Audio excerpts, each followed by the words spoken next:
नमस्कार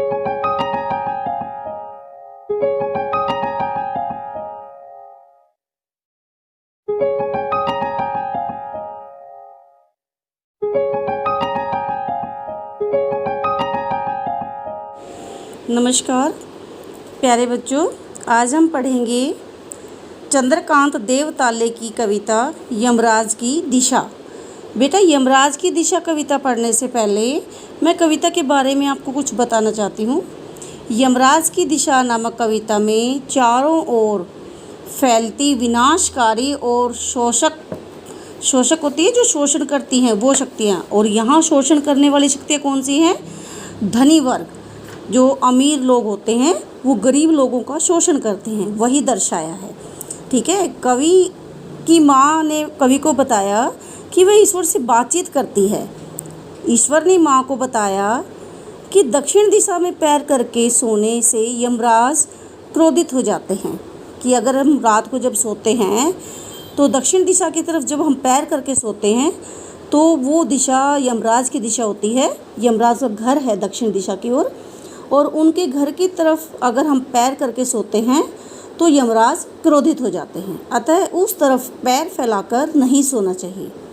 कवि ने ऐसा ही किया।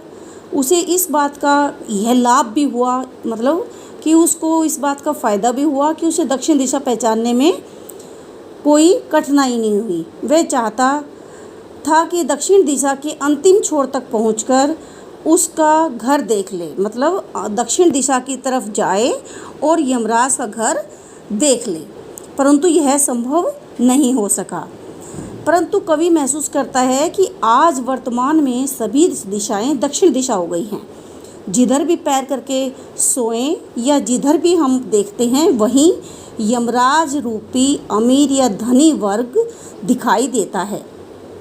तो कवि को लगता है कि शायद आज माँ का ज़माना चला गया, यानी माँ ने जो बात कही थी वो समय अब जा चुका। ठीक है, तो आगे पढ़ते हैं हम कविता को। माँ की ईश्वर से मुलाकात हुई या नहीं कहना मुश्किल है। कवि कहता है कि मेरी माँ की भगवान से, ईश्वर भगवान से मुलाकात हुई या नहीं मैं नहीं जानता, क्योंकि यह कहना मुश्किल है।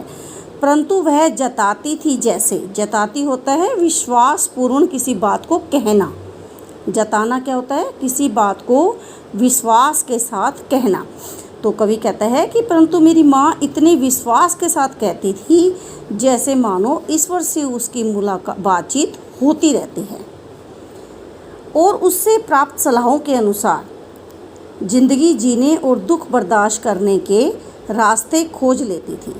कवि कहता है कि मुझे पता नहीं कि मेरी माँ से मुलाकात हुई, ईश्वर से मुलाकात हुई थी या नहीं मेरी माँ की, यह कहना मुश्किल है, परंतु वह ऐसे विश्वास के साथ कहती थी कि उसके जैसे मानो ईश्वर से बातचीत होती रहती है, और ईश्वर से प्राप्त सलाह के अनुसार ही वह जिंदगी जीने और दुख बर्दाश्त करने के जो रास्ते थे वो खोज लेती थी। कहने का तात्पर्य है कि जो ईश्वर जिस तरह उन्हें सलाह देते थे, जिंदगी जीने की सीख देते थे और दुखों को सहन करने के मार्ग को वो उसी के अनुसार खोज लेती थी, तलाश कर लेती थी। ठीक है। माँ ने एक बार मुझसे कहा था दक्षिण की तरफ पैर करके मत सोना। कवि कहता है कि जब मैं छोटा था तो मेरी माँ ने मुझे एक बार कहा था कि दक्षिण दिशा की तरफ पैर करके कभी भी मत सोना, वह मृत्यु की दिशा है। वह मृत्यु की दिशा यानी यमराज की दिशा है। ठीक है। और यमराज को क्रोध होता है क्रोध करना, उसको गुस्सा दिलाना, कि यमराज को गुस्सा दिलाना बुद्धिमानी की बात नहीं है। कवि कहता है कि माँ ने एक बार जब मैं छोटा था तो मुझे बताया था कि दक्षिण दिशा की तरफ पैर करके नहीं सोना, क्योंकि वह यमराज की दिशा है, मृत्यु की दिशा होती है यमराज की दिशा। और यमराज को गुस्सा दिलाना, क्रोध करना, यमराज को क्रोधित करना मतलब अपनी बुद्धिमानी की बात नहीं है। यहाँ कवि कहने का मतलब है कि यमराज को यहाँ बेटा कवि ने उस विचारधारा की ओर संकेत दिया है जो धनी वर्ग है, विचारपंथी जो धनी वर्ग है वो जो है वो आज वर्तमान में गरीब व लोगों के ऊपर अत्याचार करता है, उनका शोषण करता है। तो वही बात यहाँ फैलाई है, मतलब दर्शाई गई है कवि के द्वारा कि दक्षिणपंथी विचारधारा मृत्यु की दिशा है और इसके प्रवर्तक जो हैं, यानी इसको बनाने वाले यमराज के समान हैं। और कौन है इसको बनाने वाले? धनी वर्ग, पैसे वाले लोग। और जो भी व्यक्ति इस विचारधारा की ओर अपने पैर फैलाएगा, मतलब इस विचारधारा की ओर जाएगा, निश्चित रूप से उसे मृत्यु प्राप्त होगी। कहने का मतलब है कि जो धनी वर्ग की तरफ जो भी गरीब व्यक्ति कदम उठाता है या उनके उससे खिलाफ बोलता है, धनी वर्ग उसको समाप्त कर देता है या मार देता है। तब मैं छोटा था और मैंने यमराज के घर का पता पूछा था। उसने बताया था कि तुम जहाँ भी हो वहाँ से हमेशा दक्षिण दिशा में। कवि कहता है कि मैं छोटा था और मैंने यमराज के घर का पता अपनी माँ से पूछा, तो उन्होंने बताया कि जहाँ तुम खड़े हो हमेशा वहाँ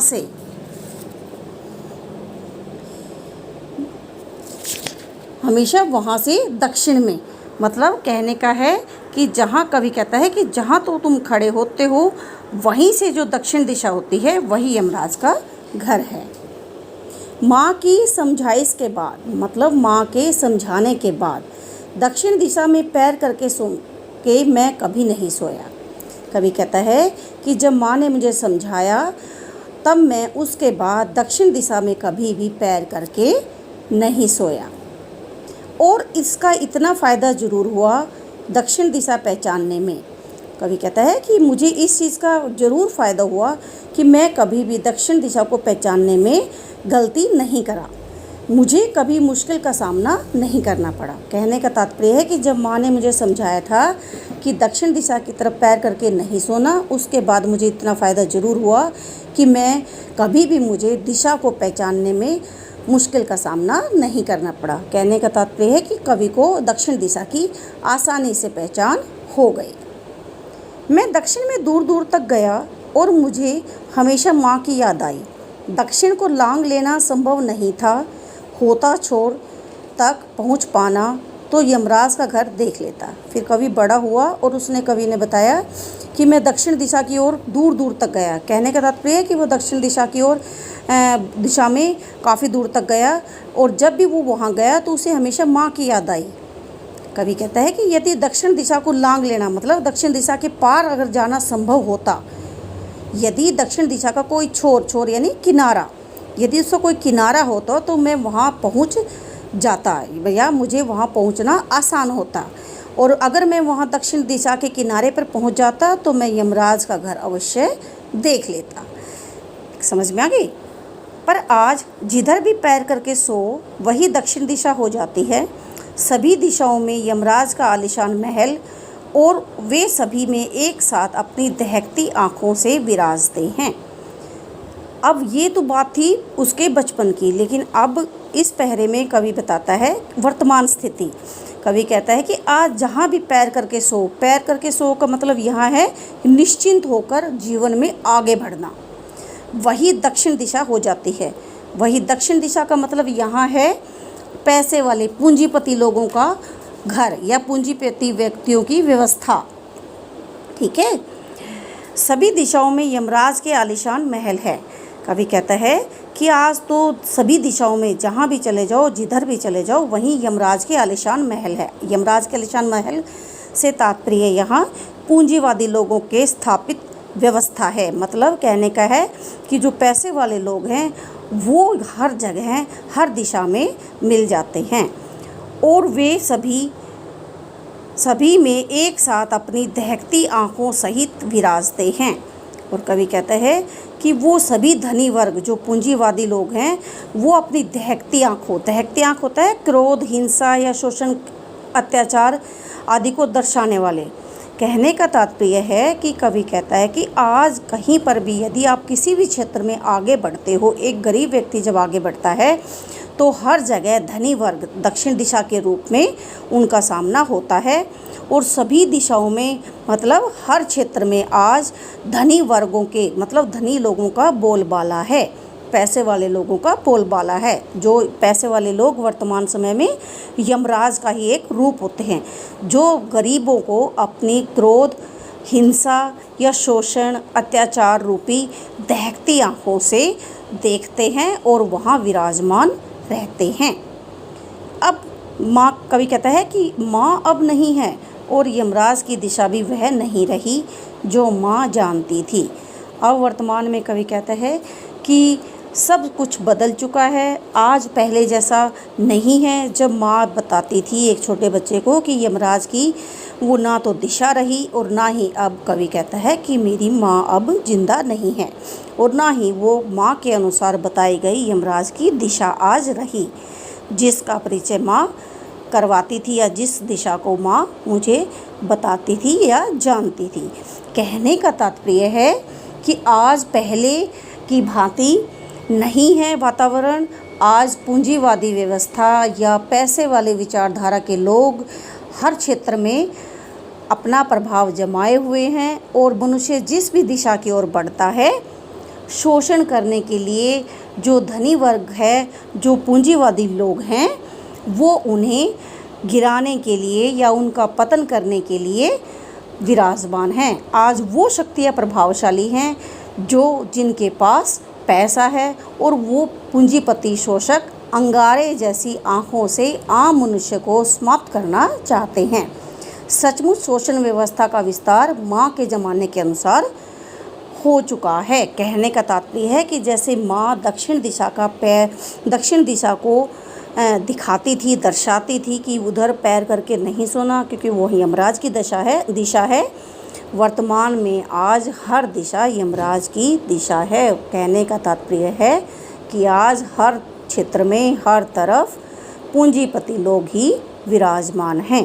ठीक है बेटा, इसको ध्यान से पढ़ना इसका, और फिर मुझे बताना कमेंट करके कि आपको कविता कैसी लगी। धन्यवाद।